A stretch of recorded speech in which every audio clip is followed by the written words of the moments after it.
Ahoy, ahoy! Welcome to another One Piece chapter review. We are reviewing chapter 1114. It's got the very lofty title, The Wings of Icarus. So, last chapter we left off with the rather startling revelation that the entire world of One Piece is flooding. So, in theory, the world may end up entirely underwater if something isn't done to stop it. So that introduces a sort of global level threat that will have to be dealt with. It also introduced the idea of Vegapunk adhering true to his stance as a scientist with a who tries to maintain a very neutral point of view on things. He made the very interesting statement not to judge whoever tried to kill him as good or evil, and it has to be it has to be expected that he knew it would be the world government that tried to kill him, so there had to be a reason for him to say not to pass judgment hastily on the world government. We are still on Egghead and escaping the Buster Call. Last we saw Luffy was with Dorian Broggie, and the rest of the giants were gathering the other Straw Hats, and they were all making their way towards the Sunny. So let's see what this chapter holds. I'm thinking it will hold more of the announcement. What else perhaps relates to the world flooding and maybe a prescription of what could be done to stop it? Possibly. Either way, let's see. We've got our cover adventure, Oni Child Yamato, and the Holy Inari Shrine Pilgrimage, Volume 4. I ask that you complete a pilgrimage to Hakamai and return this sword to Enma's shrine in the late Yasui's stay. So we've got Kinemon giving that request to Yamato. So Yamato is going to travel all around Wano to return to Hakamai to return this sword to Enma's shrine in Yasui's stay. Okay. Notes from Oda, two of my current editors and one I used to work with all just got married. What wonderful news. Congrats, everyone. Nice well wishes from Oda. Okay, we start out big. We've got the Marine Headquarters, Navy HQ, New World. The world is shocked. The world's gonna sink into the ocean? Does he realize what he's saying? Dr. Vegapunk. We've got a bunch of Marine captains and vice admirals here, all listening and startled at the news. Got a nice close-up shot of Akainu, and he's saying nothing. The town of Mockery, Mocktown. Oh wow, we're getting shot of Mocktown. Yeah, ha ha ha ha ha ha. This guy's a riot. Is he trying to panic everyone and take the world down with him? How the heck is this whole world meant to sink into the ocean, Mr.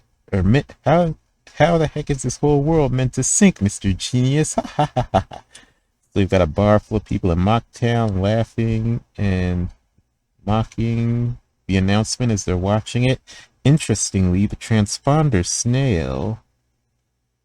transponder snail that is broadcasting the message has Doflamingo's pirate symbol on it. So,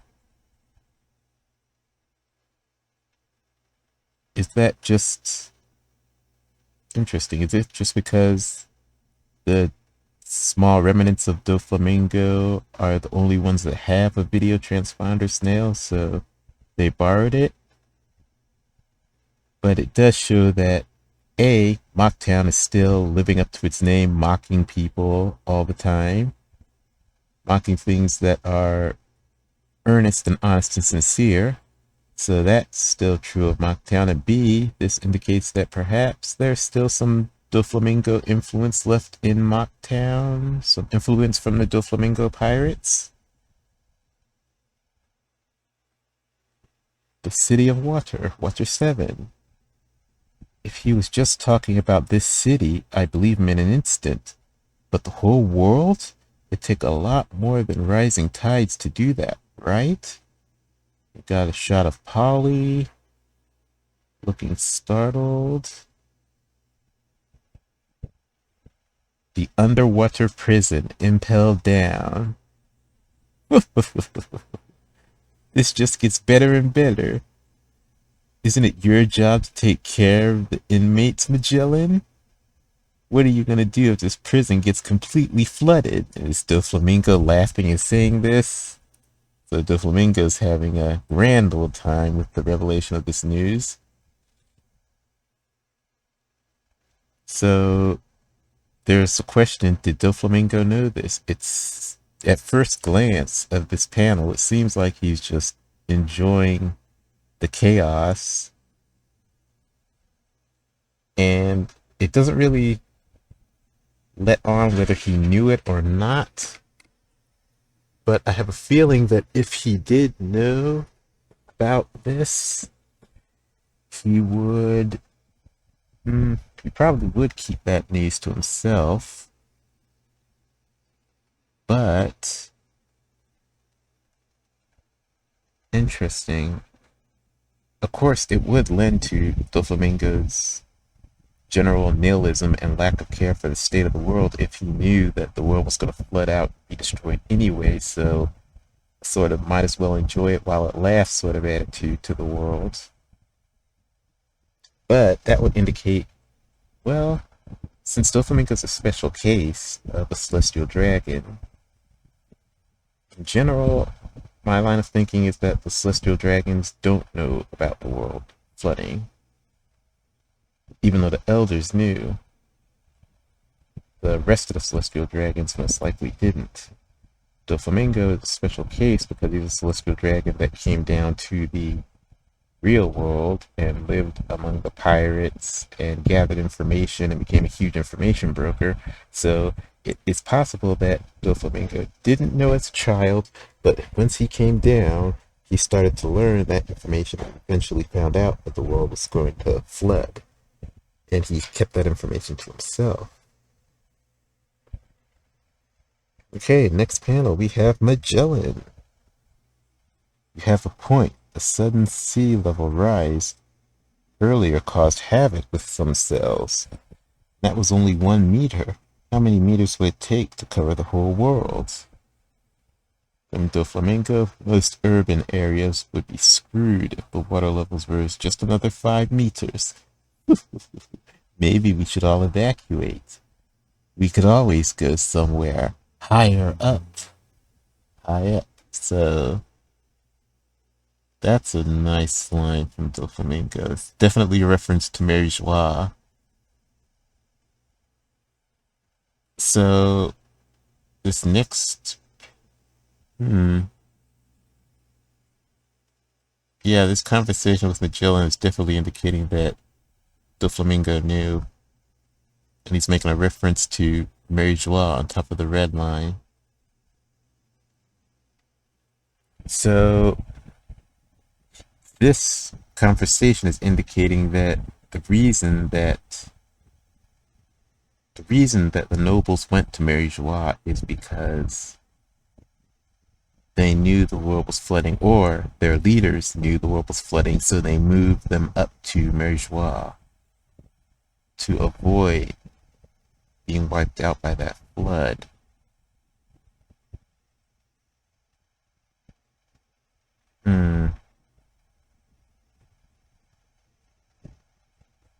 Maybe, so it's possible maybe that all the celestial dragons did know that the world was going to flood? But either way, Dofi for sure knew that the world was going to flood.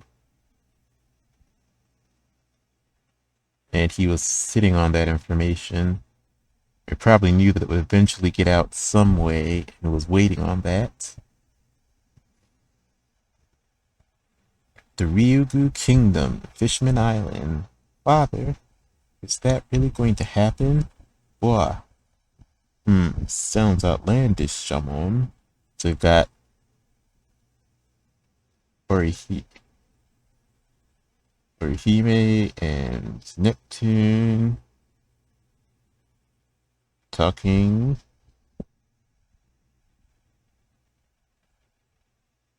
Egghead Island, Island of the Future. This is crazy talk, but the world's most acclaimed scientist is saying it. Yeah, it doesn't matter if it's true, because it'll cause mass panic and chaos. Enough with the lies and madness, Vegapunk. So we've got the Navy officers on the ships responding to the news. You got close-up shots of 1, 2, 3, 4 of the elders, everyone except Mars, as they're hearing this news. Quickly, they're communicating telepathically, so they're probably telling Mars what to do. Quickly, eradicate the broadcast snail. No, snuff out every living thing you can sense. We can deal with the ramifications later. Then Mars responds. Now we've got Vegapunk, or York. Huff huff. Damn, Stella. Did he really spill the beans on everything?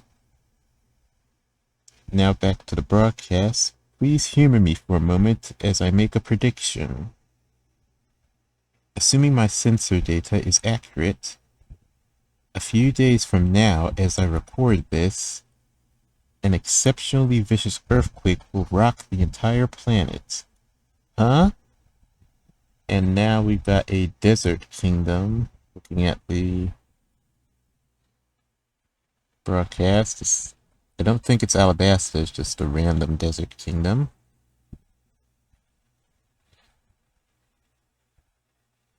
And that's Vice Admiral Smoothie. Wait, why is panel of Smoothie there? We didn't transition. Let me scroll up and make sure. No, we didn't transition. Don't tell me he's talking about today's earthquakes. Didn't he die after this recording?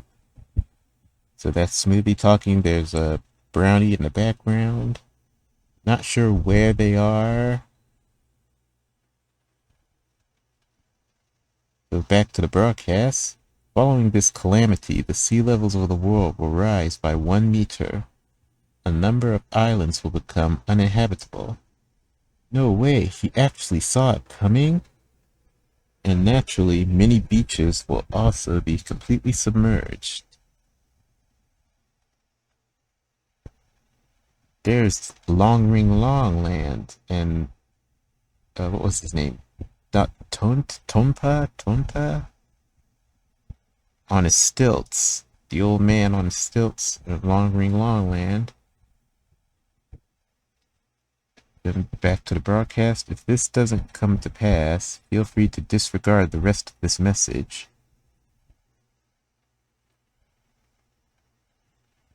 Now I think this is on Beehive. We've got some pirates in the background freaking out, and Aokiji up in the front. He's listening. This is freaky. How is he able to call it?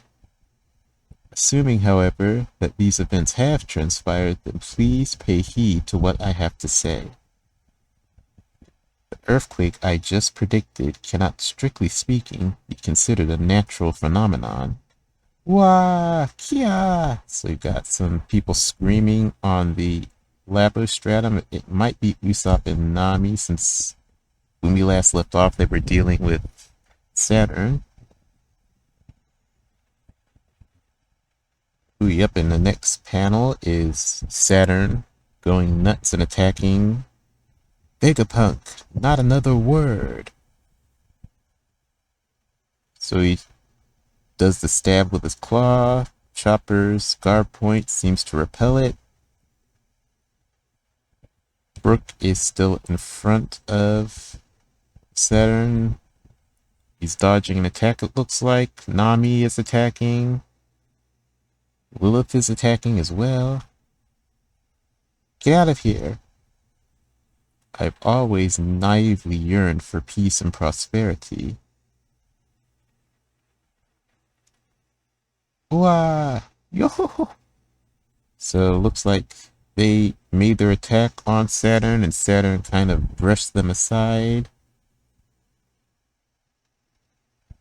Robin has created a spider net with her powers and caught them as they were being blown back.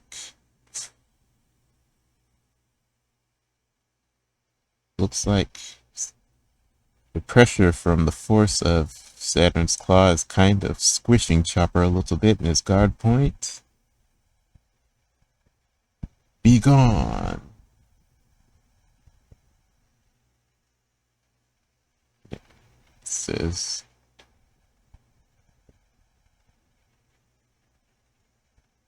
Okay, that's Saturn. And the next page. And that brought me to what proved to be my first grave sin. Mars, what is the status of the power station? I'm seeing to it now. We must preserve the contents of that room. I'm almost there. I was fixated on my dream.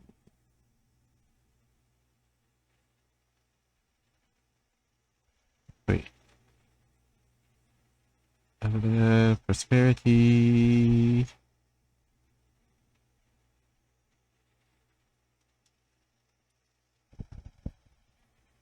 Yeah, that brought me to my first grave sin.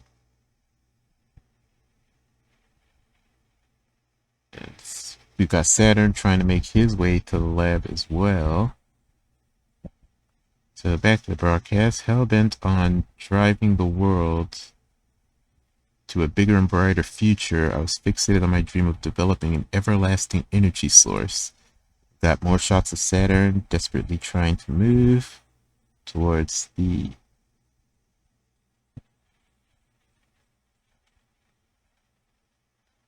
lab. Ugh, Mother Flame.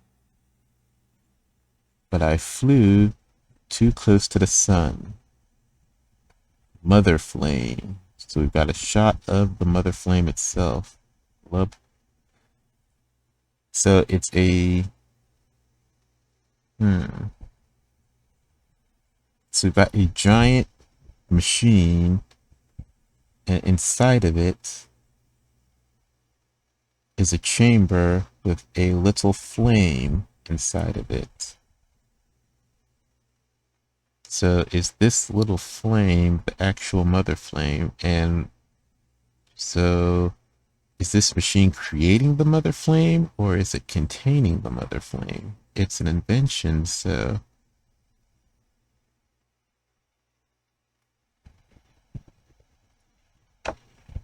Okay. Telepathic communication from the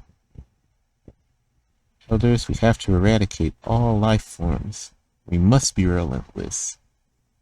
Not yet. They got... What is this? Is this... Mars?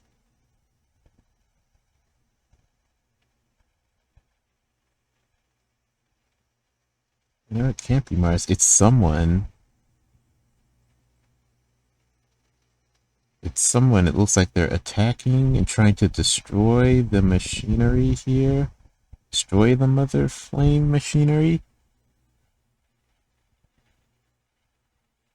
I can't tell who it is. Okay, next page. We've got a close-up of the Mother Flame inside the chamber. And the broadcast continuing. I shouldn't get ahead of myself, though. And now we're back outside. We see the giant walking across the island. Stomp, stomp. It's no use. Nothing's working. Got Navy ships attacking, trying to stop the giant, but it's still moving. Back to the broadcast. In order to understand What is it? We didn't even phase it. Ouch, that's hot. Yeah. So now, Top Man looks like he's breathing fire. He's breathing fire at Luffy, Dory, and Brogy as they're still running away and trying to escape. Ouch, that's hot. Yeah. We'll be burned to a crisp if we don't hurry.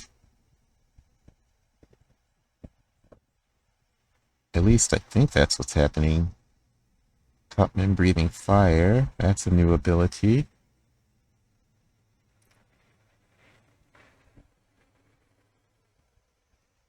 Okay, back to the broadcast. We must first address the past, specifically what happened between 900 and 800 years ago. A century-long period that most think of as a blank part of history. So now we've got a shot of Pangea Castle in Merijois and Eam listening, hearing the broadcast as well, staying silent. So Vegapunk is going to dip a little bit into the blank century. That is huge. So let's see.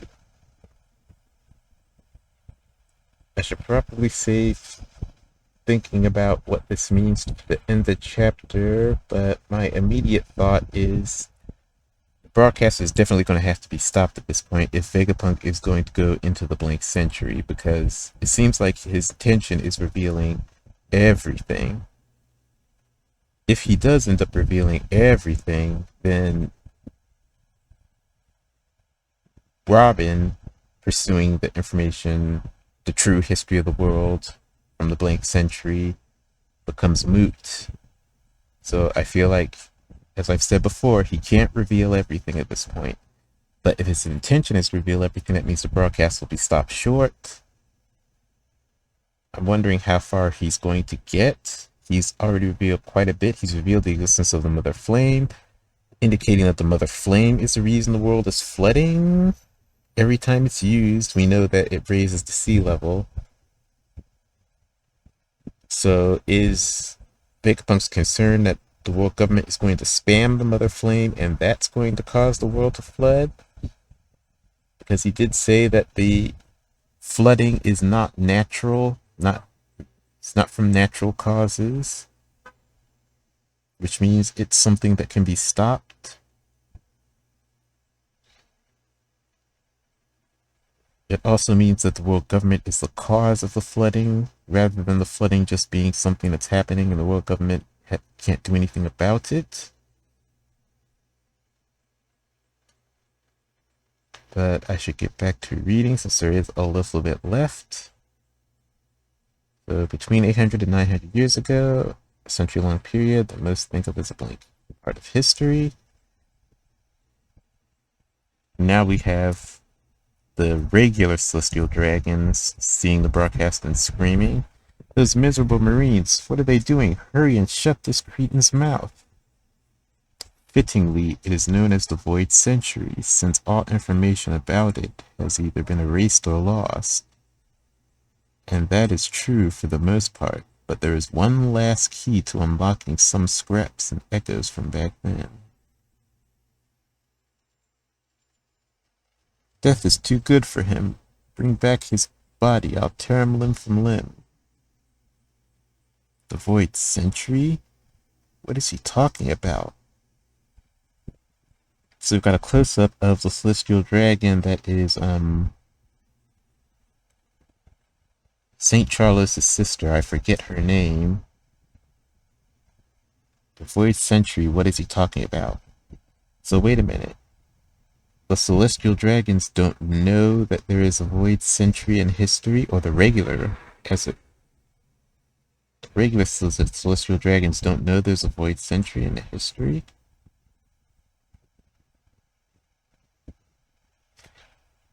That lends more credence to my thinking that there is a hierarchy among the Celestial Dragons. There are Celestial Dragons, the commoner celestial dragons. They just sort of live in this sort of lavish lifestyle of indolence and heathenism, but they don't know that the higher level celestial dragons have a lot more information about the world. They know things, what's really going on, what's really happening around the world. That would mean it's from them, the elders, that tier of celestial dragons is where the order to blank out the void century comes from. And even the regular common celestial dragons don't know that there is a blank century. That is a very interesting revelation, and it sort of lends credence to my thinking.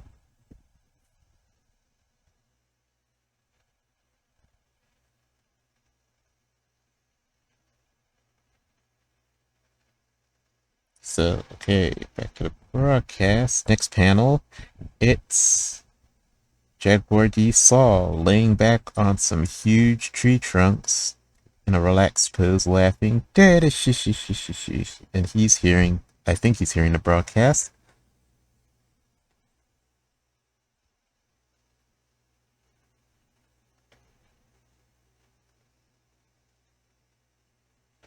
And glimpsing the unknown past. That last key. Alright, one last key to unlock some scraps from echoes of back then. The poneglyphs. Those lonely stones dwelling in various quiet and calm lands all over the globe. The text inscribed on them, once decoded, is our one and only method glimpsing this unknown past.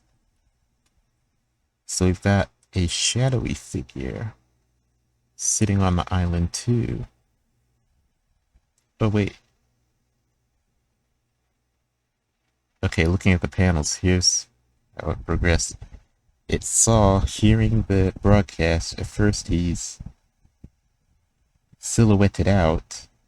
Then in the next panel we see that it's Saw and he leans back onto the logs to relax, hearing this. Okay, that makes sense. Orangetown in the East Blue. Hey, did you know that way back when 20 kings teamed up to create the world? I wonder if this old timer knows about any of them. Who can say? What do you think, Shoshu? Wolf. So we've got Mayor Boodle and Shoshu and a little girl who's reading a book, reading a magazine while listening to this broadcast. Looks like there's a statue of Xiao Xiao holding the pet food in the background. Okay, Amazon Lily responding. Despite this, any attempts to decipher the poneglyphs is considered taboo by the world government.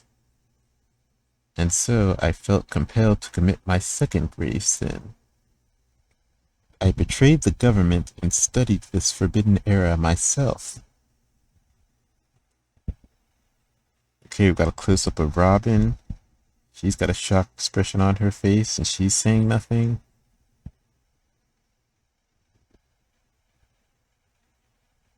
And Nami's looking on. Chopper's looking on. Brooke is calling out, Zoro-san, Jinbei-san. I was fortunate enough to inherit several documents from a certain group of exceptional archaeologists that allowed me to decipher a number of poneglyphs. I pursued this research as far as possible, and I have no regrets. History is a story after all. Whoa, the ground is moving. Slick. Look, the clouds are stretching. This must be what Edison was talking about. Huh? That's right. With the cloud. That's right. With the edge of the clouds further out, we'll be able to leap right into the ocean. Squeeze, squeeze. Y'all straw hats better make it. Don't you dare get caught by the government. Okay, so this is why Edison leaped down. So that he could turn this valve, turn these valves, and sort of change the clouds, the structure of the clouds, so the clouds could break apart and let the Straw Hats escape. Okay, now it makes sense. Okay, back to the broadcast. And in truth, I only know a small fragment of this 100-year-long tale.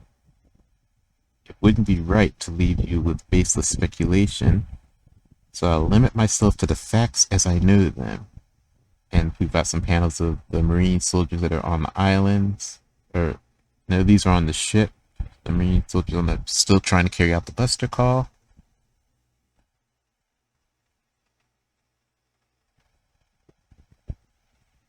Now we've got Brogy. Enough, Straw Hat, it's pointless. The star of this story was born 900 years ago in a bountiful and advanced kingdom. This next move is gonna work. So we've got Luffy doing a... would this be a booming white elephant gun? Or just a regular elephant gun? Either way, he's doing something that looks like the elephant gun, attacking Top Man, punching him right in the nose. Just like the legendary sun god Nika from the Fables of Elbaf, he too just like the legendary sun god Nika from the Fables of Elbaf, he too fought with a stretchy and elastic body. They called him Joy Boy.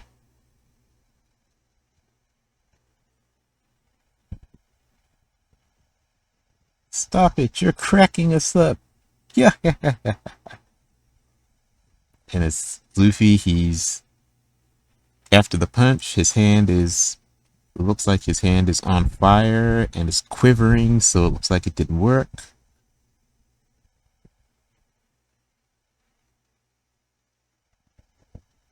He was the first man to take the seas. The first one to be called a pirate. The original pirate. And of course, we've got a break next week.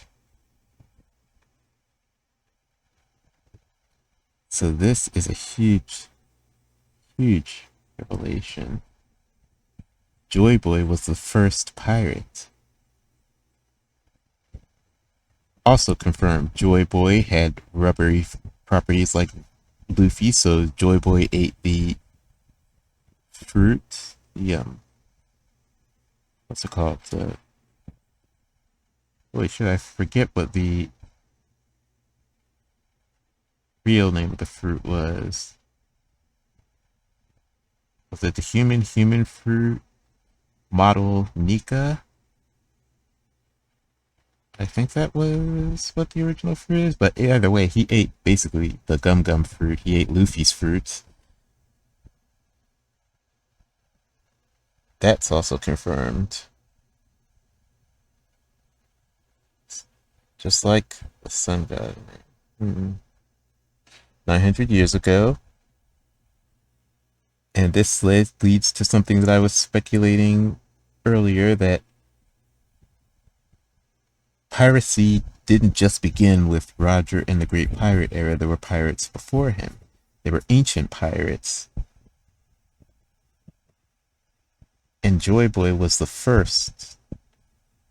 So Joy Boy started the existence of pirates in the One Piece world.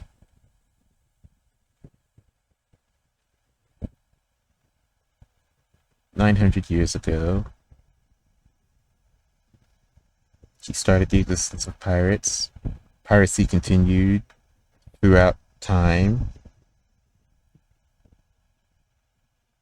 and the world government tried to quell pirates.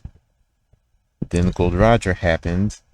That was the massive resurgence of piracy,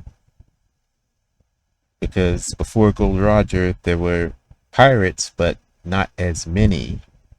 After Gold Roger there was a boom of pirates, and this boom is probably similar to the initial boom after Joy Boy started the whole concept of piracy in the One Piece world.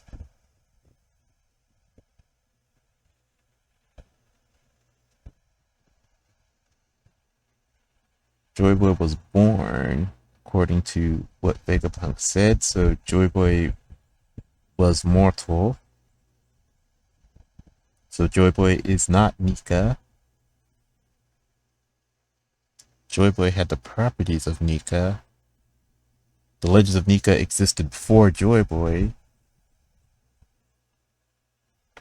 So that eliminates this theory that Joy Boy is the sun god Nika. The sun god Nika is a legend that tells of this warrior of liberation. Joy Boy is the earliest person, well, let's say the earliest person in recorded history to have the Nika fruit is Joy Boy. So Joy Boy fought like Nika with the stretchy body and liberating people and bringing smiles to people's faces. Then there is the 900-year gap. Then there is Luffy. So the question now, we know that Joy Boy is not Nika himself. That puts Nika back into a legendary / mythical status. Question of whether there actually existed a sun god Nika is still up in the air.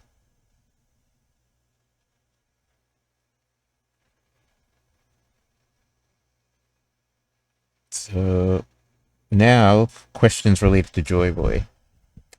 The giant straw hat. People speculate that Joy Boy was a giant. And I can go either way on Joy Boy being a giant or not. But the giant straw hat preserved in Mary Joie has to be explained. What connection does that have? Joy Boy was born 900 years ago in a bountiful and advanced kingdom. So that is the ancient kingdom that was destroyed, confirming it was bountiful and advanced in technology.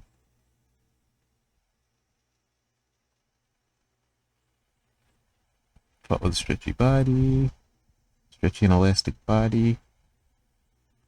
He was the first man to take to the seas, the first one to be called a pirate. The original pirate.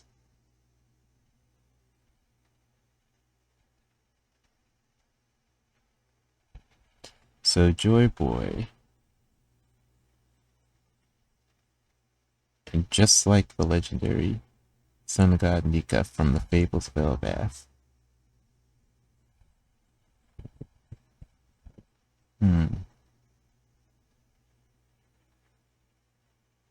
So,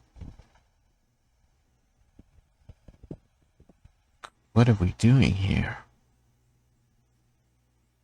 Are we actually setting up for a flashback?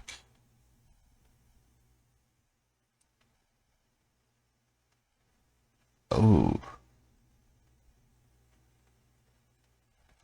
So if my thinking on this is right, are we setting up for a flashback? A flashback during Egghead, or kind of setting up for the end of Egghead, a flashback that reveals Joy Boy himself in the flesh, in person, living his life during the Void Century, being the first pirate. That is massive if we are actually setting up for the Joy Boy flashback. That is, I was not expecting that for Egghead. Holy moly. Now, to the point of Robin and Robin's mission, my thinking is still that the broadcast has to be cut off. Because what is there for Robin to go after if in this moment Vegapunk reveals everything? He did say that he didn't know everything. So that's... Yeah, he did say in the outset that he doesn't know everything. So what I'm thinking is that we're going to get part of Joy Boy's story.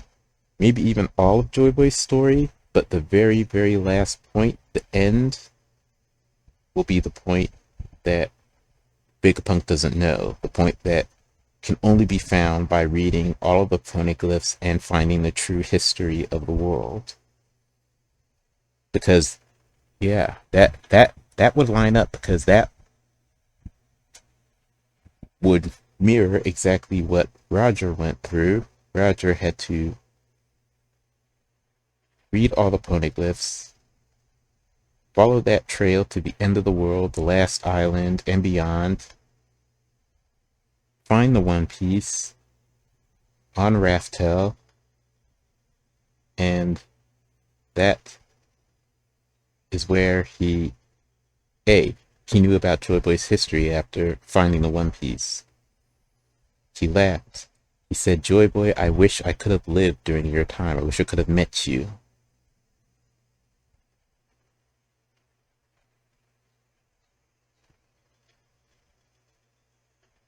And the Laugh Tale is the story of Joy Boy.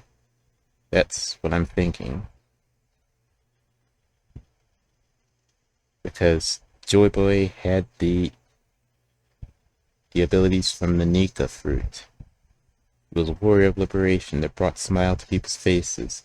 Just reading the story of his life made Roger laugh. It made Roger and his whole crew laugh. The secret. But they were too soon for something. What were they too soon for? 20 years, 22 years too soon.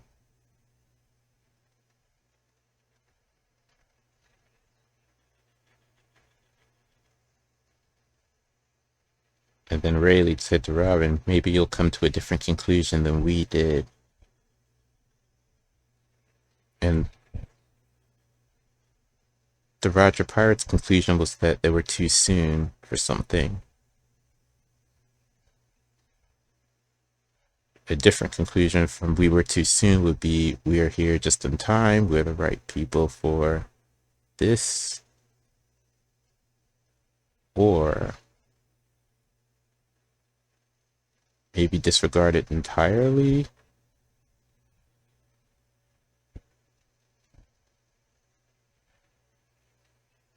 But that's, yeah, that's where we're going. I mean, it would be quite a twist here if we didn't get the Joy Boy flashback. But we do have the Celestial Dragons on the way to destroy it, so there's a timer on this. We have to get through Vegapunk's broadcast as much of the story as possible before the Elders come and destroy whatever is broadcasting. And we have to keep in mind that this is a particularly special flashback because all this information is going out all over the world. So it's not just the Straw Hats that are learning this information. It's not just the reader that's learning this information. It's everyone in the world that is listening to this broadcast. The entire globe is going to learn about the life of Joy Boy and the blank century to a degree, because Joy Boy is just one person that lived during the blank century. Also,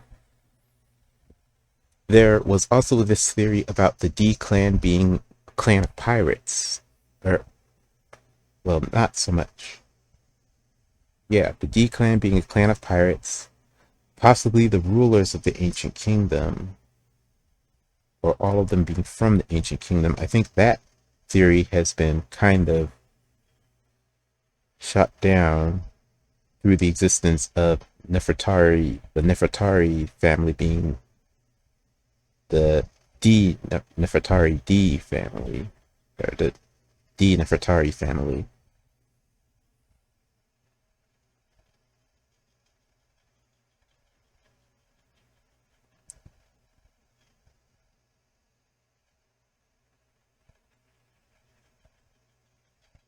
Yeah. So the existence of the D Nefertari family shoots down the idea that all the D clan originated from one place, the original ancient kingdom. It also shoots down the theory that all the D clan are pirates. It shoots down that one and that one. What else? All pirates, all from the ancient kingdom.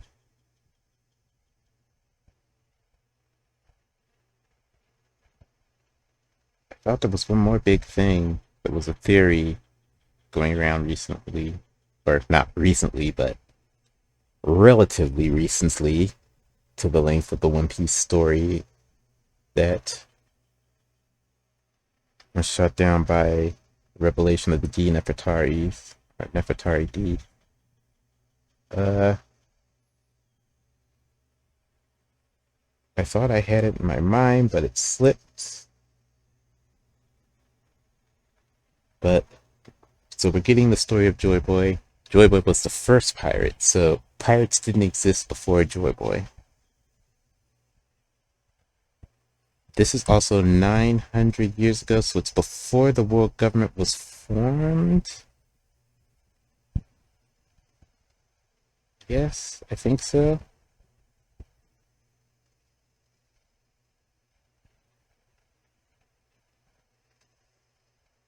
So before the world government was formed, there were just kingdoms. Kingdoms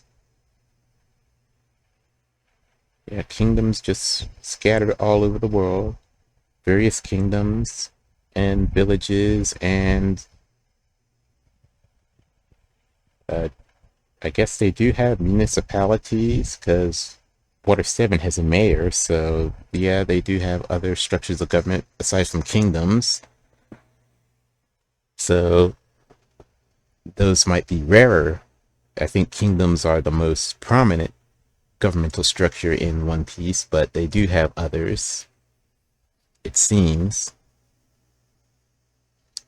So there were various societies, we'll say, scattered across the world. There was no overarching, unified global society. Joy Boy is from one of these kingdoms, which was the ancient kingdom, the most advanced kingdom. This also connects to the Mother Flame somehow. It has to, right?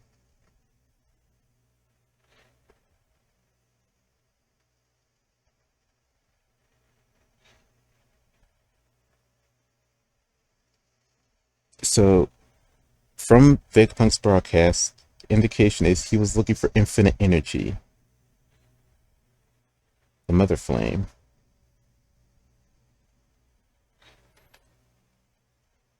Relates to the ancient, has to relate to the ancient kingdom. The ancient kingdom was advanced.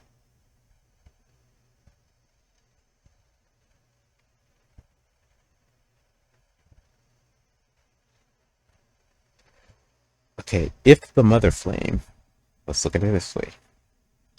We'll say the mother flame, for the sake of this argument, we'll say the mother flame was created by the ancient kingdom. It's an infinite energy source or a near infinite energy source. It allowed that kingdom to flourish and advance so far beyond all the surrounding kingdoms and the rest of the world. The neighboring kingdoms all, or at least some of them, particularly the 20 that ended up forming the world government, were envious of that power. They wanted it, so they united and became a force. They destroyed the ancient kingdom in order to take the mother flame. But somehow they either lost control of it or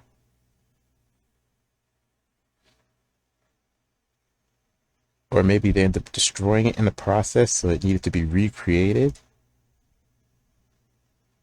So the mother flame was lost to the world at that time. They formed the world government. They blank out the 100 years. So would that be the 100 years of war, or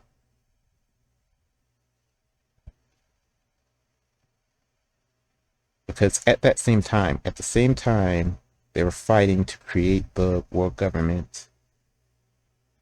They're fighting to destroy the ancient kingdom and eventually create the world government. The life of Joy Boy was taking place, at least during part of that time, depending on when he died.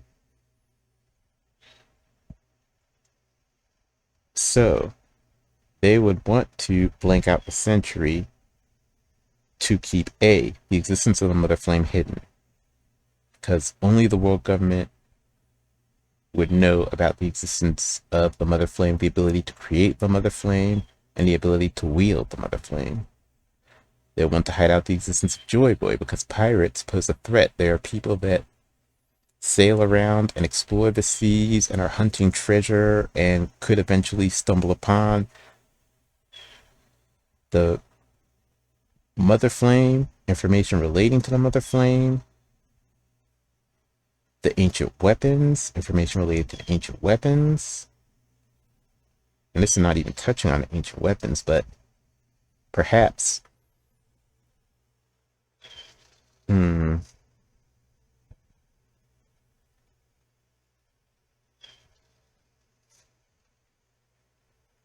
perhaps the mother flame is related to ancient weapons, even though there's a question about Orihime and how it will relate to her, because she's a living being. It's assumed the other two ancient weapons are actually devices. But the mother flame could power ancient weapons. It could power Pluton. It could power Uranus.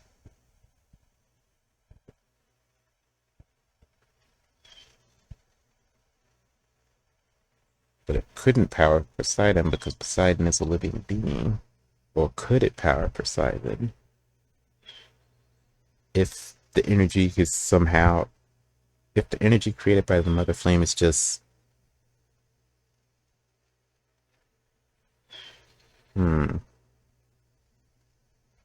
depends on the type of energy, and like if it was some sort of life energy, then it could power a living being, a life or bio energy, which, I mean, the chamber the mother flame is contained in seemed like it was a chamber for something biological, because it had like this fluid inside of it, this fluid encasing the flame, like the fluid in like chambers that you keep living organisms in or organic organisms in for study. So, I mean, could the mother flame be alive? Could it be living, or some sort of life slash bio energy and its infinite energy? What could it relate to? Could the mother flame be a flame from the actual god Nika that existed long time ago, even before. Could that be a flame from Nika?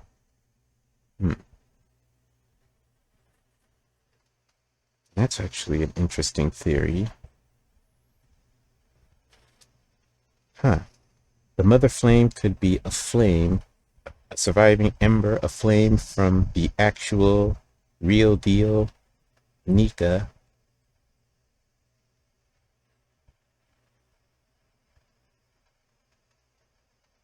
But if it is, that would make it eternal, which would mean that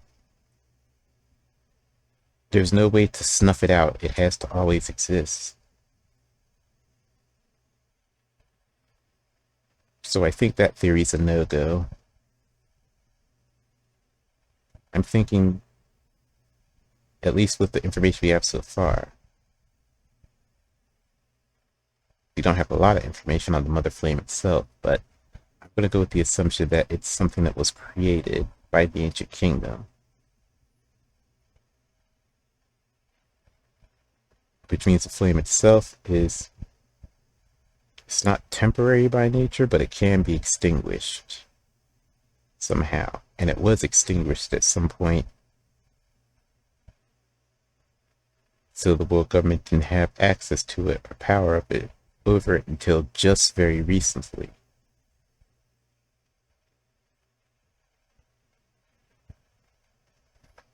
The 20 kingdoms wiped out the ancient kingdom to get control of the mother flame. Didn't end up quite getting control of it.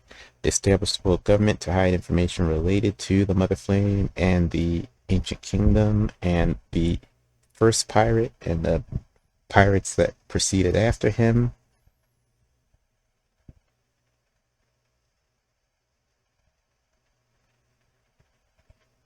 $800. But then we have that strange question, that strange kind of blip in the history. That one time, the robot activated, the ancient robot activated and attacked the red line. What caused it to activate that time? And when did they say it was? Was it 500 years ago? 200? It was hundreds of years ago, so not all the way back to 900 years ago. Not present day. There was something that activated the robots. What was it?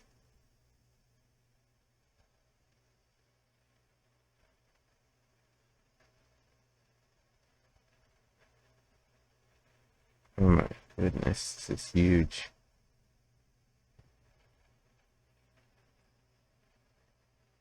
Doing so much speculating here, but it's okay because we are heading into a break, so there's room for speculation.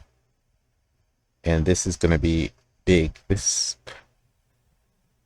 hard to say what the biggest, most critical flashback in One Piece is, but I think the Joy Boy is definitely going to be a contender. It might be, at the end of the day, it might end up being the most important flashback in the story.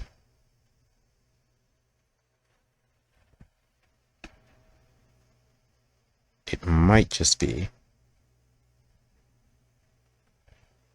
the most important flashback in the story.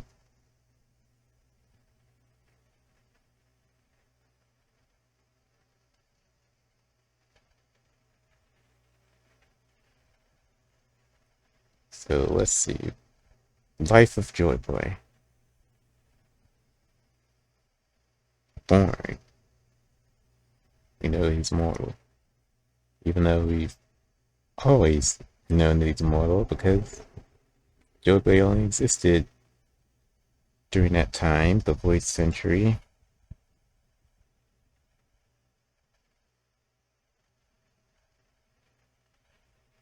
You know that he's not Nika, which was something that some people would say that Joy Boy was Nika, the original Nika, but that's not the case. The original Nika is dates back even before then. So we're not getting the origin of devil fruits, or maybe we are getting the origin of devil fruits.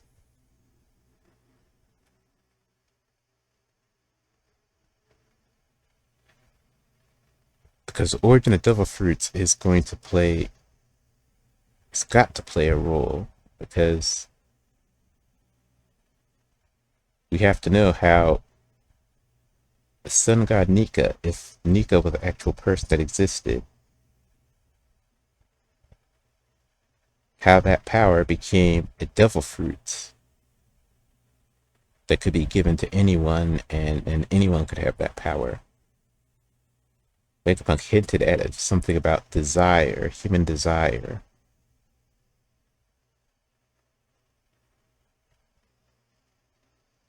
Desire turning. So what? Desire relating to the creation of devil fruits.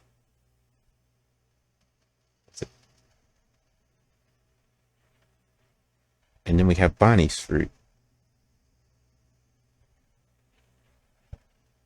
which allows her to imagine a potential future. Imagine a potential future where she has Nika's powers. So there's an imagination element there. So far, it's only been specific to Bonnie's fruit, but could it also relate to the existence of devil fruits? A desire plus imagination. Desire plus imagine you had the properties of fire or lightning, or desire and imagine that you had the ability to turn into a jacket that people can put on and wear you, and you take on their powers, and that's interesting.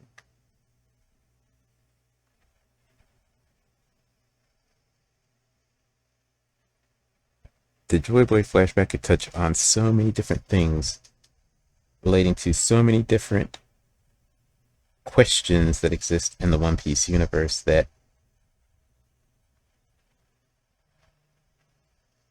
the Joy Boy flashback could explode, bust wide open all of these speculations that the community has had over the years.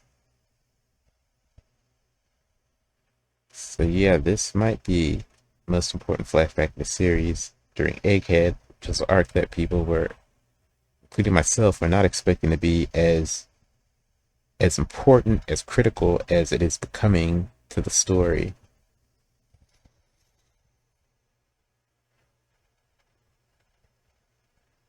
It's hard to paint speculation about Joy Boy's life because we have a lot of information, but at the same time we have no information. We know that, so Joy Boy was the first pirate. Let's start with that. We know that there are people around the world, well, not people, but ancient entities and forces around the world that knew of Joy Boy. So could it be, like, we have the ancient robot, we have Zunisha. Were they crewmates of Joy Boy?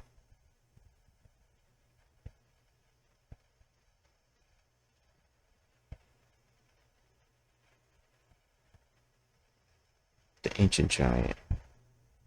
The crewmates of Joy Boy, or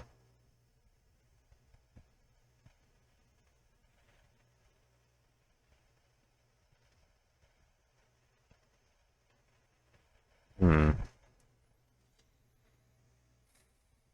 because both of them apologized to Joy Boy, right? I think they both did. They both apologize to Joy Boy? The ancient giant, the giant robot. I think that definitely apologized to Joy Boy. Sunisha, I'm not sure. My mind says yes, Sunisha apologized to Joy Boy, but not sure.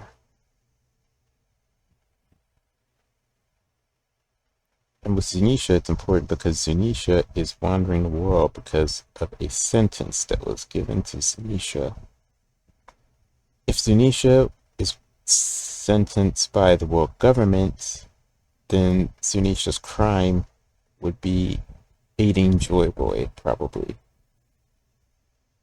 As a crewmate or just as someone that helped Joy Boy. But the question is, does the world government, anyone in the world government, have the power to sentence Zunisha? Because Zunisha seems to be a long-lived being. I don't know if Zunisha is immortal or not. Zunisha took damage from Jack's attack, so I don't think Zunisha's invulnerable. Possibly, and I don't think Zunisha's immortal either, because I think they did mention that Zunisha could possibly risk being killed by Jack's attacks, which is why it was important for Momonosuke to finally get Zunisha to attack.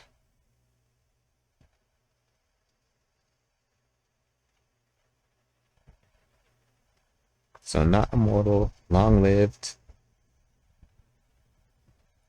So I suppose they world government could have threatened Zunisha with death and sentenced Zunisha to wander the world, but I don't know if there's a purpose in that.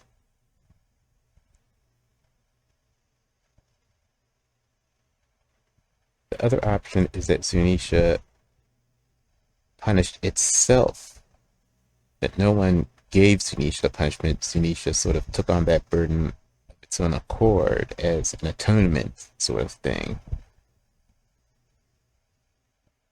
which would indicate guilt over something, guilt for not helping Joy Boy or failing Joy Boy or feeling like they didn't help her, feeling like they failed Joy Boy at some critical point.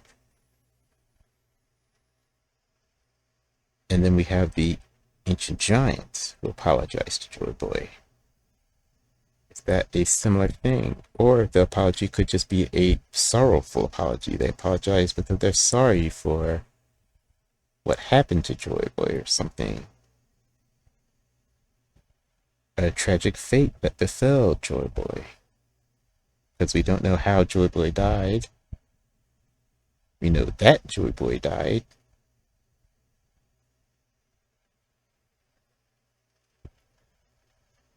Then there's the question. And that would explain why they see Joy Boy and Luffy, because of the fruit.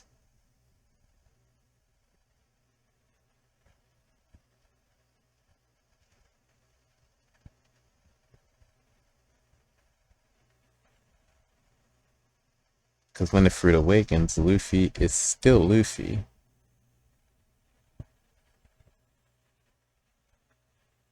Yeah, he's still Luffy.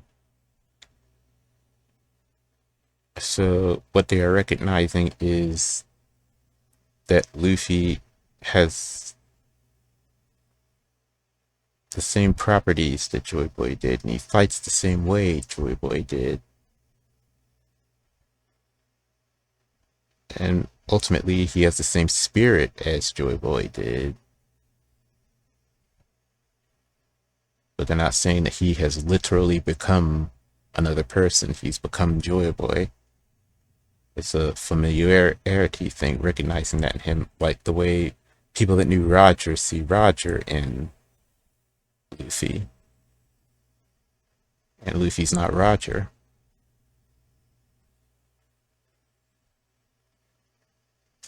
So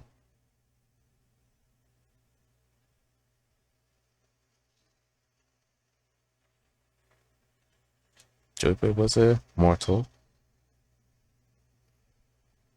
He ate the Nika fruit at some point. He took to sea as a pirate, which means he managed to crew and sailed around the world. What was he looking for as a pirate? That is an interesting question. Why did he set to sea? For what purpose? What was he looking for?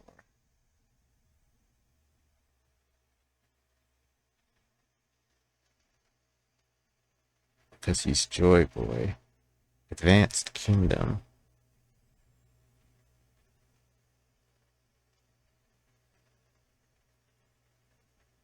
Bountiful Jutsu Advanced Kingdom. What could he have been looking for?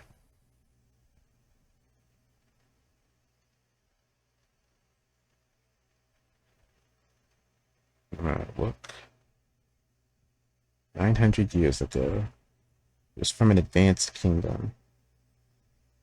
Was it just freedom? Did he really just take the sea just because? Just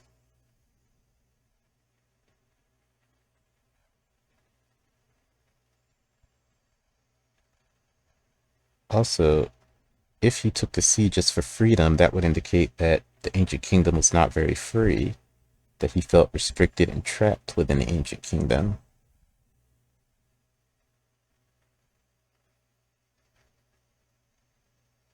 Hmm.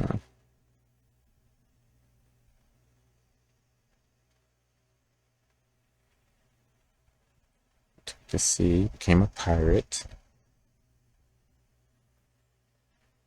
had a massive impact on the world. Joy Boy.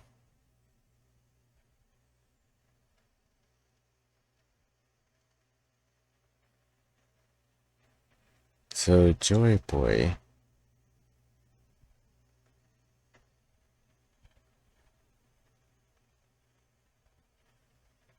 Laugh Tale.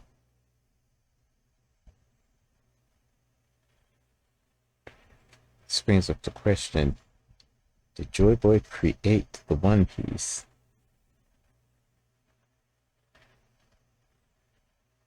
That is something that I remember thinking about in a recent review, is how long has the One Piece existed? Did Joy Boy create the One Piece? Joy Boy was first pirate, so he had to set out for something. Perhaps the One Piece has existed for a long time, and Joy Boy set out, he learned about the One Piece, the existence of the One Piece, and then set out to search for it. That would also make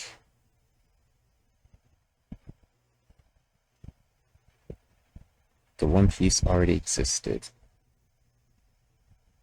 Joy Boy learned about it and set out to find it. Maybe Joy Boy was the first person to find the One Piece. He had to find it because if it existed, already existed before Joy Boy, then he had to have found it at some point because he left a message that Roger saw there. So that the connection of Joy Boy to One Piece leaves only two options. A. Joy Boy created the One Piece. B. The One Piece existed before Joy Boy. Joy Boy found it and left a message there. I'm leaning towards the latter. Because if the One Piece always existed, it existed before Joy Boy. It was a mystery to the world. Joy Boy found out about existence. Joy Boy set out to sea to find it. That started piracy. World governments, knowing that the One Piece, or the 20 Kingdoms, finding out that the One Piece existed through Joy Boy, added that to their list of things that they wanted to blank out for the blank century.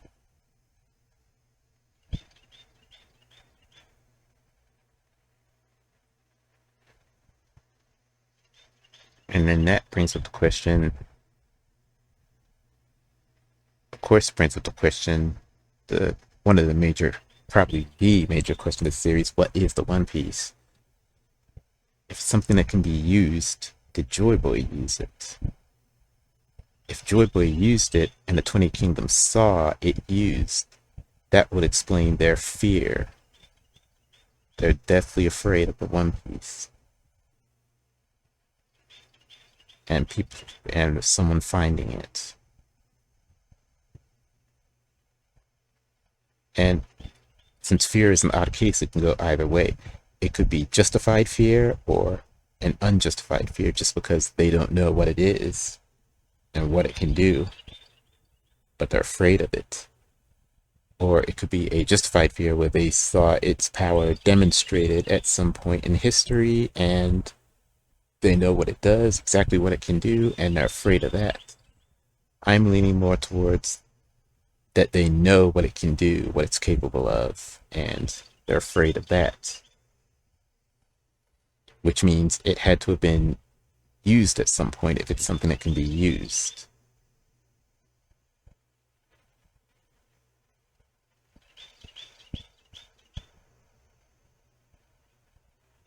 And to that question, to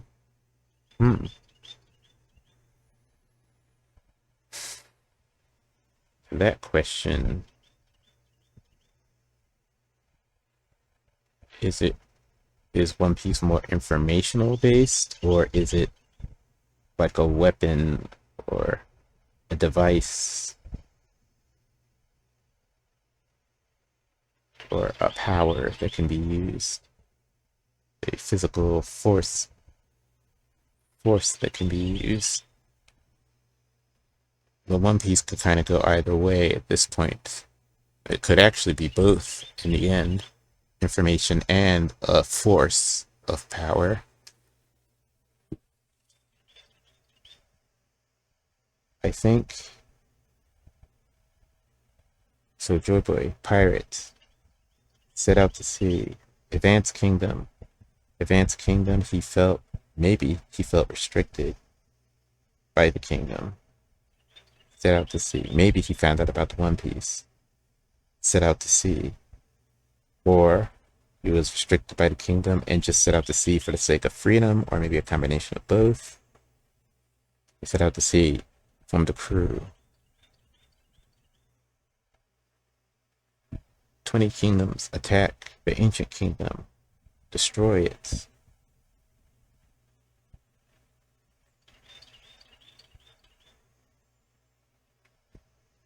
And there's the timeline there. Was the kingdom destroyed after Joy Boy set out? So Joy Boy ended up being the sole survivor of the ancient kingdom? Or one survivor of the ancient kingdom?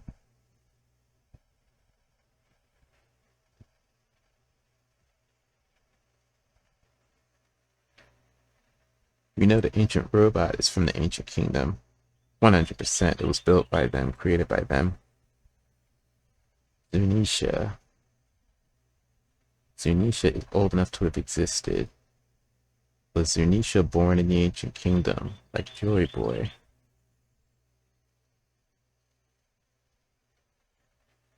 So Zunisha could be a remnant of the ancient kingdom. What else is that old in One Piece?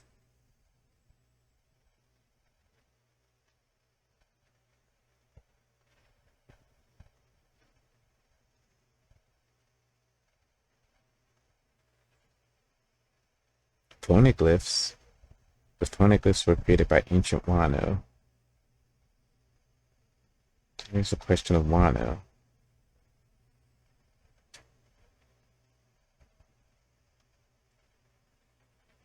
I have to go back to read the chapters in Wano about the poneglyphs. Why they created the poneglyphs. They created them during the blank century, so the poneglyphs did not exist before the life of Joy Boy, is my understanding. Yeah. So Joy Boy probably had a hand in the creation of the poneglyphs. Also, Joy Boy had to have visited Wano at some point.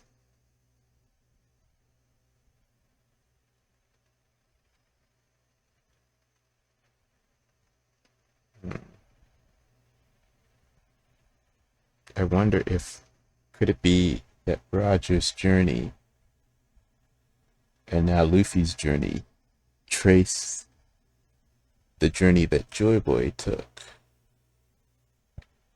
the journey that the first pirate took around the world.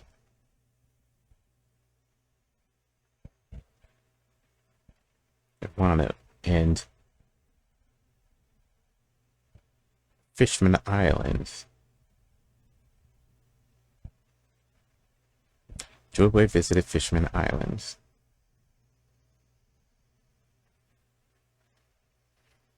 As a pirate, Joy Boy visited Fishman Island, which means... But he was the first pirate, so there was no established routes.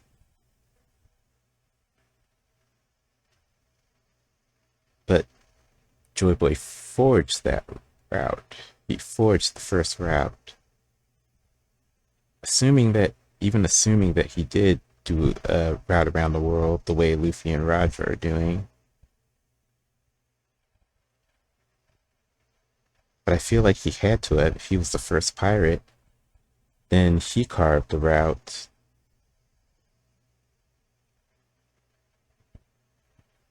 Maybe he didn't get all the way around the world. Maybe Roger was the first one to do it. Because, well, it's hard to crown the first pirate the king of pirates, because there were no pirates before Joy Boy. So, maybe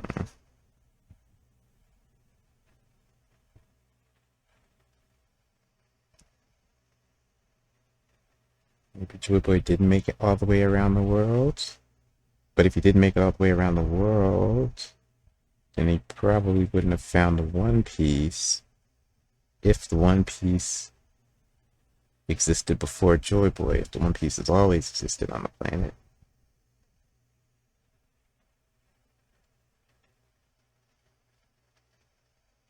So he found the One Piece, or created it.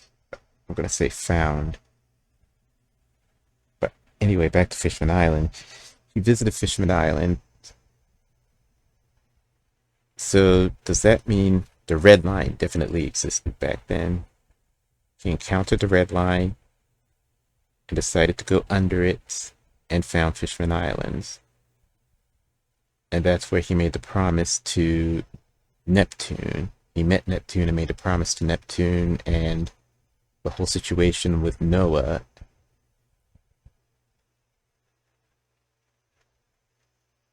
But then, okay, let's think. Yeah, then the Mother Flame existed, but the Ancient Kingdom... See, if the Mother Flame is the cause of the oceans rising, then we have to establish, is it just the existence of the Mother Flame that causes the ocean to rise? Or is it the usage? The more the Mother Flame is used, the more the oceans rise.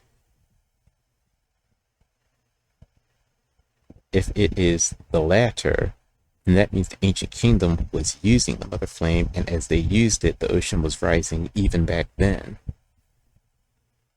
which would establish the need for the creation of the Ark, because even back then they knew the world is flooding. Eventually we're going to need this giant Ark, so let's create it and protect it, and here it is in Fishman Island, and eventually Joy Boy and Neptune will unite, and they will get people on the Ark and take that Ark to safety at some point. Because the world is flooding. And it was flooding then, 900 years ago. It's still flooding currently today. So, if it is usage, that means the Ancient Kingdom was using the Mother Flame at that point. And as they used it, the oceans rose. That's the first option. The second option is just by existing, the Mother Flame is causing the world's oceans to rise.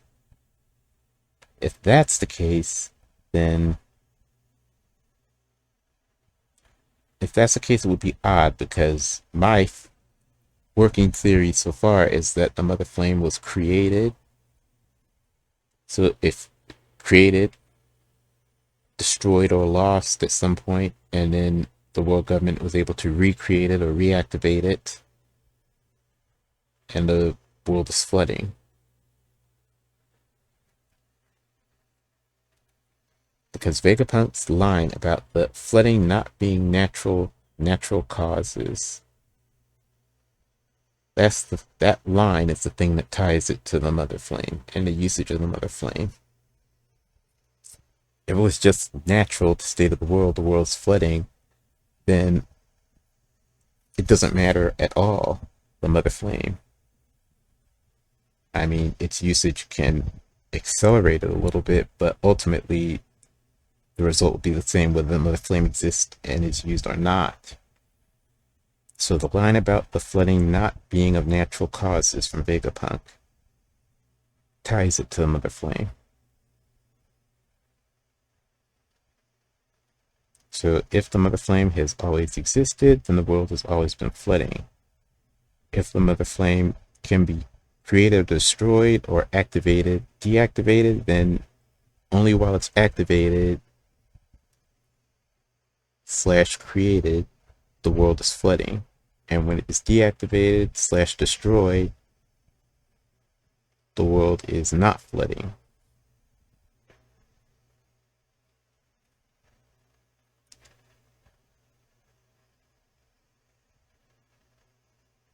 But then that brings up the question for Joy Boy, wouldn't it have been easier just to find the mother flame and do something about that rather than building an arc? Or maybe the arc was a contingency plan. Maybe,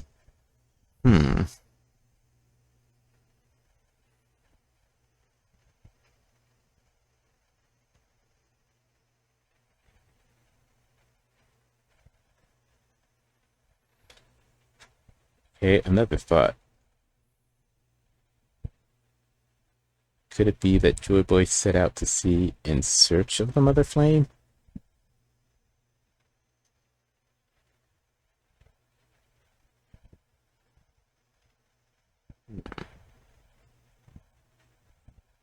Because the assumption is that the mother flame is created by the ancient kingdom. The ancient kingdom had the mother flame. What if the mother flame was somewhere else and it was brought back to the ancient kingdom? But then that brings up the question, where would the mother flame be?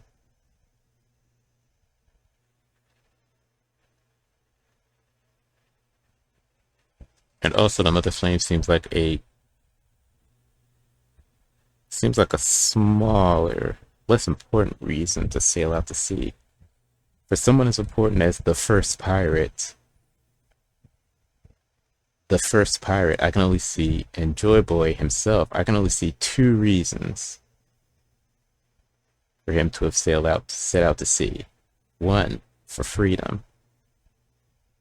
2, for the One Piece, or something equivalent, or for the One Piece, or if Joy Boy created the One Piece, he set out to sea and eventually created the One Piece. But if he set out to sea and eventually created the One Piece, then he set to sail for freedom. If the One Piece already existed, then he probably set sail for freedom and the One Piece. Or just for the One Piece.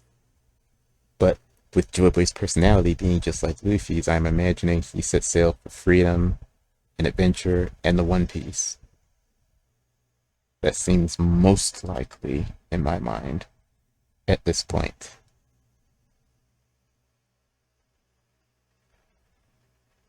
So what else do we know about Julius? Like, he went to Fishman Island. He made it to Raftel eventually, so he made it to Raftel. So he did make it to the end of the world. So he made it to Raftel.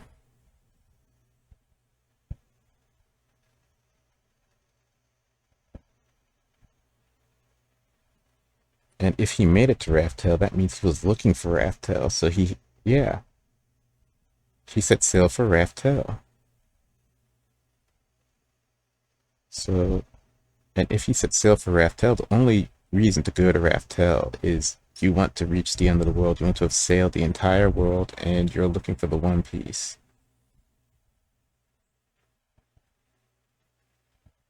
So,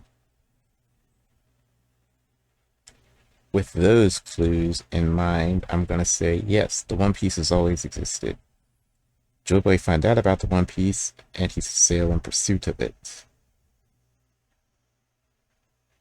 Through Joy Boy, the 20 Kingdoms learned about the One Piece. Perhaps when Joy Boy found the One Piece, he did something with it, and that further solidified the 20 Kingdoms' fear of the One Piece and pirates that could possibly find the One Piece. And that established piracy as a crime, pirates as criminals, and, of course, the Void Century as that 100-year period to be blanked out as the Void Century. That is making sense. So, for what we can get from Vegapunk's story, Joy Boy's life, it's going to be really interesting to see if Joy Boy is a regular sized human or a giant. That's going to be a big thing. What island he came from, which blue. Did he set sail from the East Blue, the North Blue, South Blue, West Blue? What island?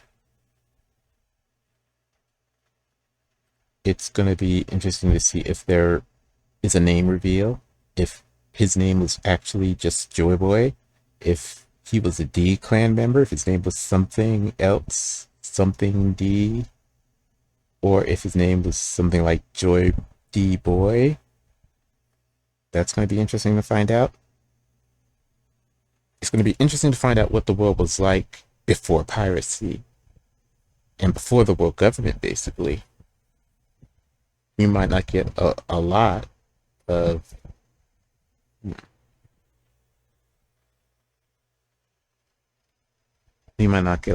that, depending on how far the story goes. Because Vegapunk says Joy Boy is the star of the story. So is this story going to be Joy Boy's life leading up to the point where he sets out to sea? Or will it be Joy Boy's life, his entire life, from birth to when he sets out to sea, all the way to the end? Or it gets cut off at some point. I kind of feel like Joy Boy's life, birth to setting out to sea, might be a good thing. Might be a good choice here. Because then that leaves the latter half of his story, what he accomplished after he set out to sea. But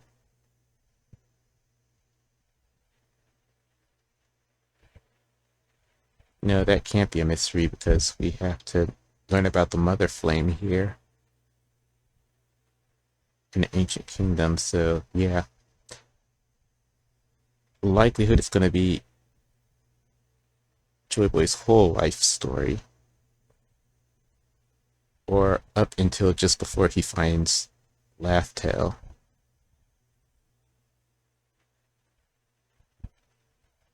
Because definitely the Laugh Tale stuff has to be kept hidden at this point.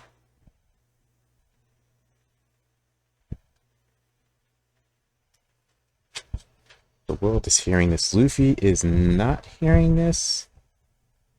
Yeah, because Luffy's running, but his crewmates are hearing it.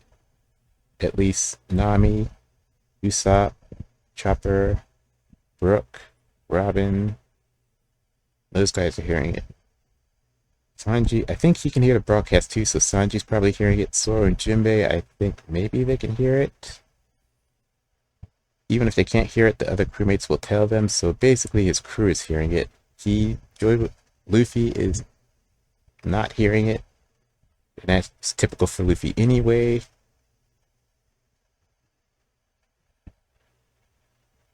Everyone is hearing it. Beam is hearing it. It's going to be interesting to see if we get something more from Eam on this. Doflamingo's hearing it. Would Doflamingo know Joy Boy's life story? I mean, it's possible that he did. The Celestial Dragons, the common Celestial Dragons are hearing it, and we are now learning that, as I suspected, they don't know everything.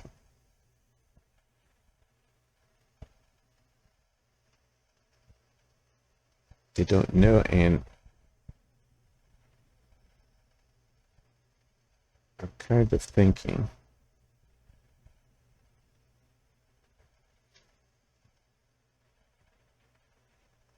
yeah, because they have justice enforcers and executioners for Celestial Dragons, and they execute Celestial Dragons for crimes against that order structure, that power structure and hierarchy.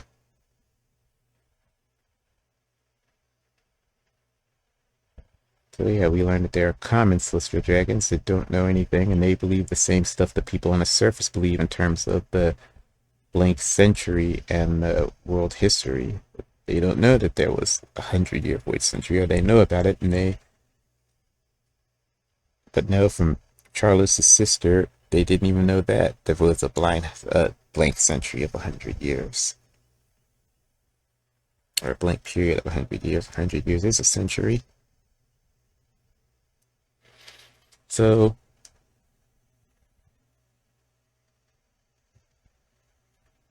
and there has to be a lot of events that took place during this century. We know Joy Boy's life, the formation of the world government, the creation of the poneglyphs, the event that dispersed the poneglyphs all across the world, perhaps the first initial usages of Mother Flame, the first initial raising in sea level, or maybe just the discovery that the world is, sea level is rising and the world is under threat, creation of the Noah, discovery and or use / creation of the ancient weapons, perhaps the creation of the ancient giant. It could be possible that the giant existed before, or the giant was created during the Void Century.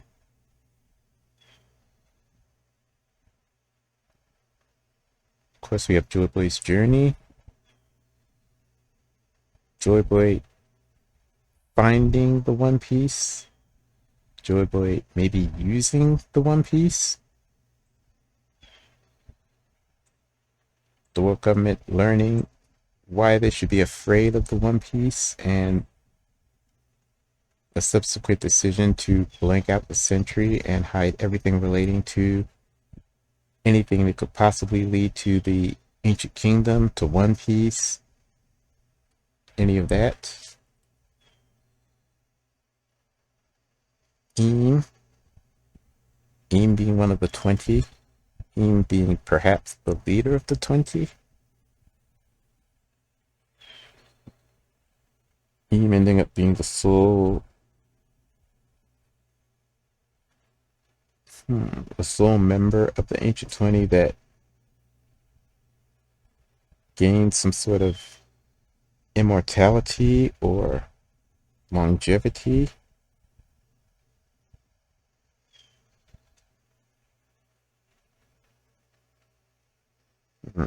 Mortality or longevity.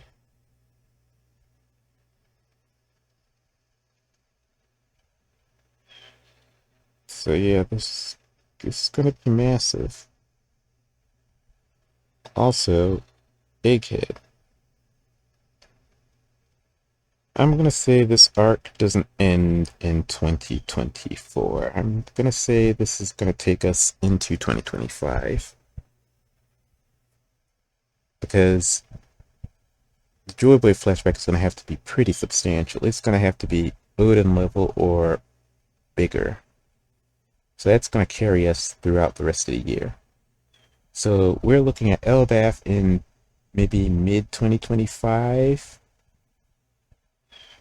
The Elbaf arc, and the Elbaf, it has to be a big arc. Though Egghead is turning out to be a bigger arc than expected. It's still pretty relatively small.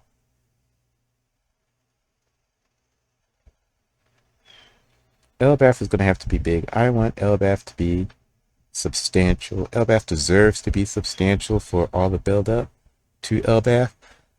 Elbaf, in my mind, has been built up more than Wano, even. So Elbaf has to be at that level or beyond. Though it's going to be hard. I mean, there are ways to establish it easily, but it has to be that critical. Elbaf has to be as important or more important than Wano. At the minimum, it has to be as important as Wano. Ideally, it should be more important than Wano. That's what Elbaf has to be to satisfy the build-up over all this time. Elbaf. Elbaf might actually end up being the revelation of the sun god Nika legend and the story of the god itself. So we get Joy Boy here, Nika in Elbaf, and Elbaf might also be where we learn about the origin of devil fruits. Since I'm thinking, yeah, I'm thinking, but they dropped the crumb of Vegapunk revealing devil fruits. If Vegapunk is really dead, then that's out of the picture. We could learn it from Stellas, any surviving Stellas.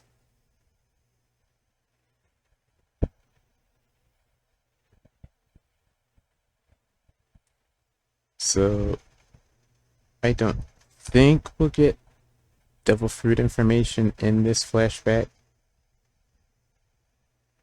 I think this flashback is going to be massive. So it's a possibility that it could include stuff about devil fruits. But I'm going to say the origin of devil fruits, we might learn that in Elbaf, especially if, as people have speculated, the Adam tree is an Elbaf. What was it, the Eve tree? The one tree we haven't seen. We've seen the wood from the Adam tree. We haven't seen the Adam tree itself or the Eve tree itself. And was it the roots of the Eve tree that bring light to Fishman Island? Or was that the roots of the Adam tree? Either way, the two substantial trees. Speculated that one of them is in Elbaf. And it's also speculated that these trees might be the trees where devil fruits initially grow and new devil fruits are created, and then they go out into the world and become known. Or this tree is where the devil fruits were initially created and came out into the world, and new devil fruits don't come into existence anymore for some reason. Because there are encyclopedias for devil fruits, published encyclopedias. The question is, are these encyclopedias volumized? So the first devil fruit encyclopedias had all known devil fruits, and then a whole bunch more were discovered, and the next edition had all those devil fruits included, and then more were discovered in the next edition, and so there's a history going back of the fruit encyclopedias.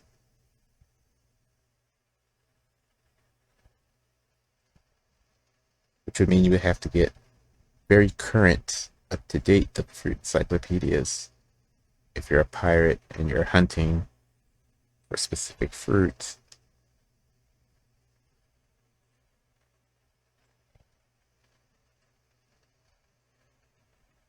yeah, that brings up the question. Is it possible for new devil fruits to be created? Are new devil fruits currently being created? Or is there a set number of devil fruits in the world? And it's a really, really big number, but it's still a set number.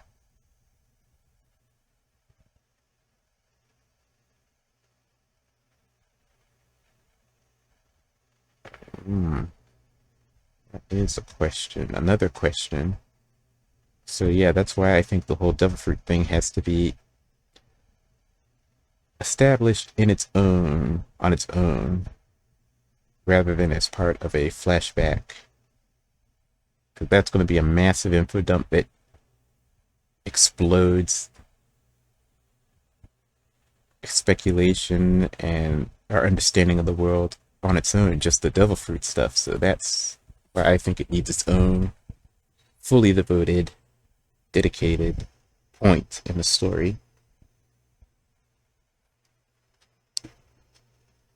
Fully devoted reveal. So, okay, Life of Joy. You have to consider when he ate the fruit, the Nika fruit. Did he eat it before setting sail? Did he eat it during his childhood like Luffy? Or did he discover it after setting sail? I'm thinking he got it rather early, something like Luffy. Because he's known for fighting with it.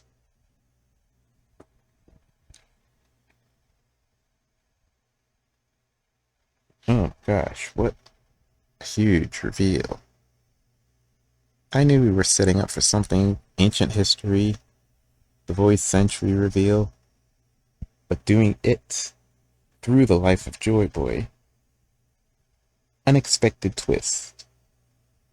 We are going to learn the history of Joy Boy, the first pirate, the Void Century, perhaps the establishment of the world government. We'll get our first look at the ancient kingdom if we get to see Joy Boy's childhood in any shape, because he grew up on that kingdom, apparently. So Joy Boy's from the ancient kingdom. Confirmation. Joy Boy, mortal. Confirmation, pretty much.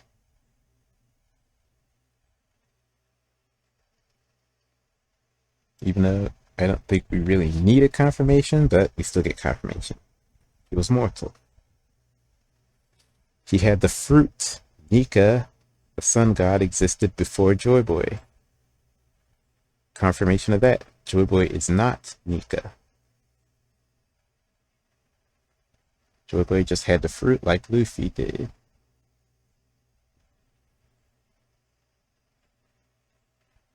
Let's see.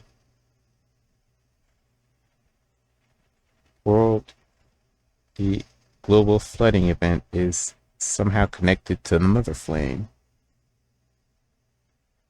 The Mother Flame, infinite energy, it's possibly biological.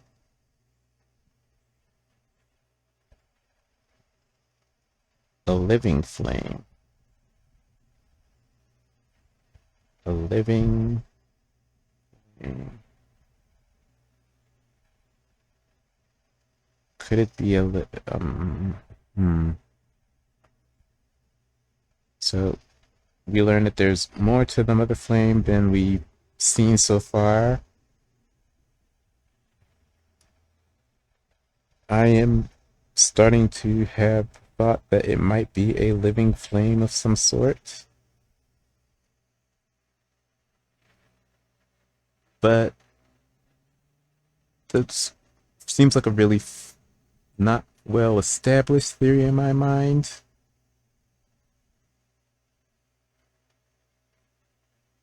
But we know it's connected to the rising seas. You know that everyone is hearing this broadcast. Everyone is going to get this information. Eam is listening. Eam is definitely going to respond to this. We'll see how it happens. Topman can apparently breathe fire. It looked like he was breathing fire. And his armament hockey is pretty strong. Or, yeah, it has to be hockey. Armament is strong enough. We haven't seen Luffy clash armament with someone and have pain in his hand since Katakuri, so it has to be pretty darn advanced. Or maybe Kaido? We knew that Luffy's punches didn't affect Kaido, but I don't think Luffy ever got hurt punching Kaido.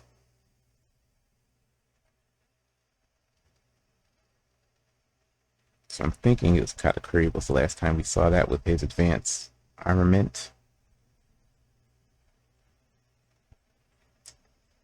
So while they're not super like tough opponents, they're not.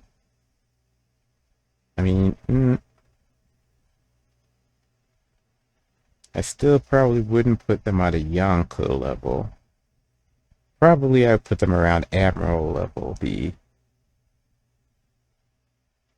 elders at this point, considering their invincibility and their power sets. Yeah, I'd say around that level-ish.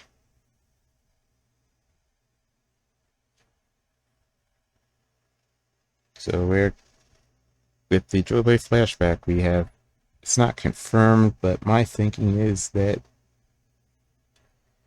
we're probably not gonna, if we get off Egghead, it'll be late this year, like at the end of this year. But my thinking is we're getting a fully fleshed out Joy Boy life story. It has to be like Odin's. It has to be bigger than Odin's. So with that in mind, I'm going to say 2025 will be the end of Egghead. Elbaf. And then there's Elbaf, and what comes after Elbaf?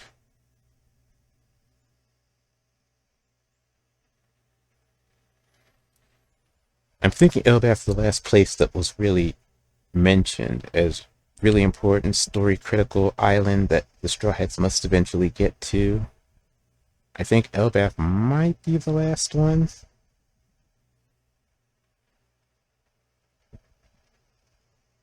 But that's going way too far into the future. Right now, we have quite a few confirmations coming out of this chapter. Eventually, the Straw Hats will get off this island. Vegapunk. Maybe dying, maybe not. Or maybe dead, maybe not. Either way, the information, the devil fruits.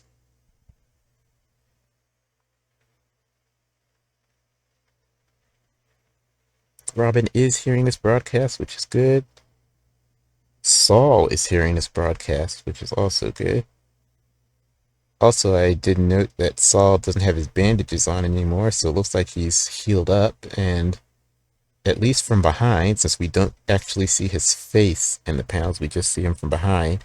We don't see any burn marks on his body, so he doesn't seem to be marked by flame.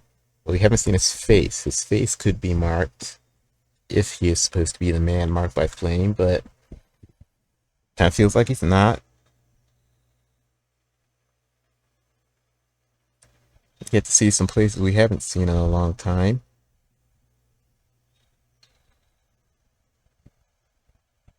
Update on what's going on at Impel Down. It seems like we might be inching closer to a situation where Doflamingo gets out and escapes.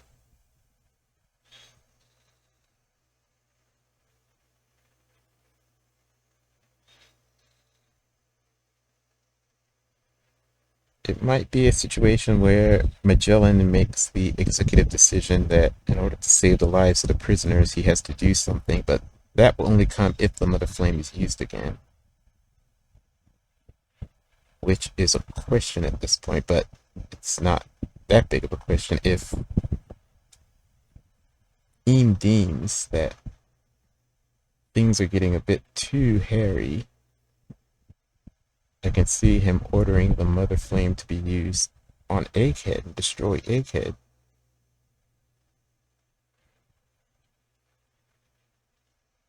But wait.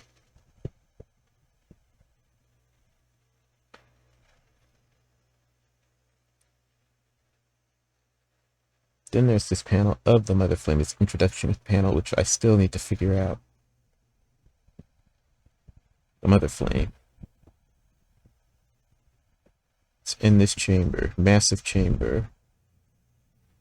It's in the fluid inside this chamber. There's someone there wearing a white coat. It looks like they're smashing up the machinery here. They say, not yet.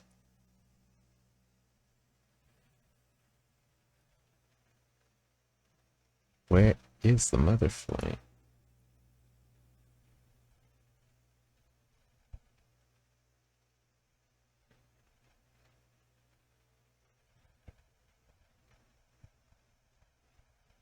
Wait. It's not Saturn, is it? No. See, the Mother Flame is on Egghead currently.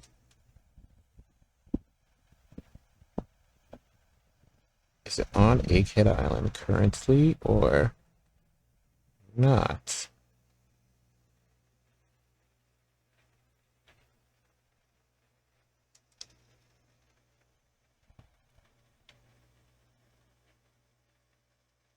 Okay, the Mother Flame.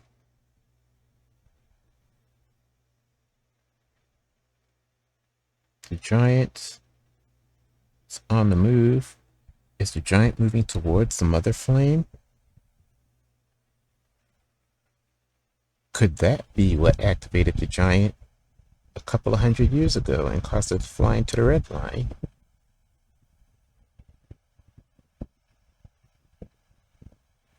Is the giant activated with the Mother Flame?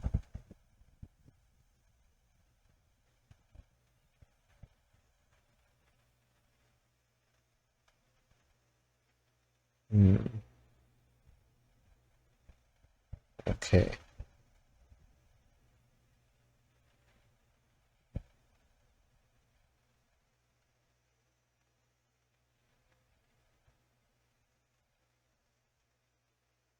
Let's see. The earthquake I just predicted cannot, strictly speaking, be considered a natural phenomenon.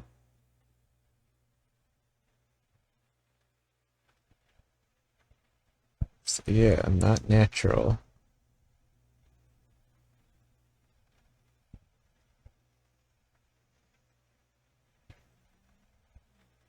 But it's also the question of how Vegapunk knew this.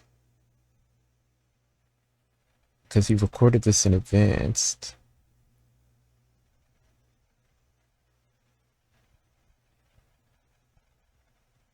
A few days from now, as I record this, assuming my sensor data is accurate. Sensor data, so he was tracking something, and he knew in advance the earthquake will rock the planet, and the sea levels will raise by 1 meter.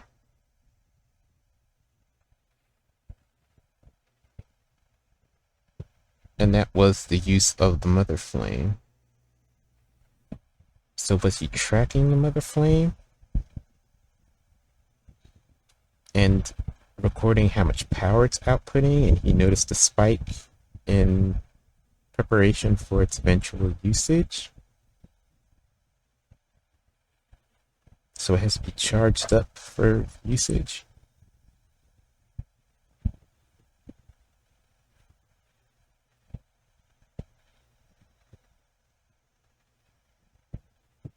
Okay.